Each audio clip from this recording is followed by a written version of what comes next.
Καλωσορίζουμε τα Χριστούγεννα εδώ από τον πανέμορφο Ταξιάρχη. Στο στολισμένο δέντρο μας θα υποδεχτούμε την εορταστική περίοδο που αρχίζει από εδώ. Ένα δέντρο κομμένο από εδώ, από το Χολομόντα, ύψος 14 μέτρα παρακαλώ, το οποίο έχει στολιστεί και σήμερα θα σηματοδοτήσει την εορταστική περίοδο που ξεκινάει από εδώ, από τον πανέμορφο Ταξιάρχη. Αυτό το έθιμο ξεκίνησε εδώ και 7 χρόνια κάθε χρόνο. Είχε γίνει και μια χρονιά πριν από 15 χρόνια για ένα χρόνο μόνο.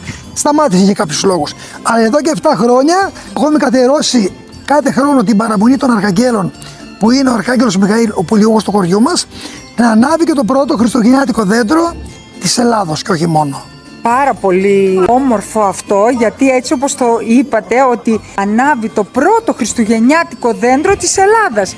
Και φυσικά από εδώ, από τα μέρη, τα ωραία, τα ορεινά, τα βόρεια, που βγαίνουν τα πολύ ωραία έλατα, είναι και το έλατό μας, έτσι πρόεδρε? Αυτό βεβαίως. Και είναι δώρο από έναν σιγουριανό μας, τον κύριο Στέργιο Καρδαγλή, όπως κάθε χρόνο, κάθε έλατο που στολίζουμε αυτή την ημέρα, είναι δώρο και ενός κατοίκου μας, ενός παραγωγού. Και τους ευχαριστούμε και τους προηγούμενους και το σημερινό βέβαια.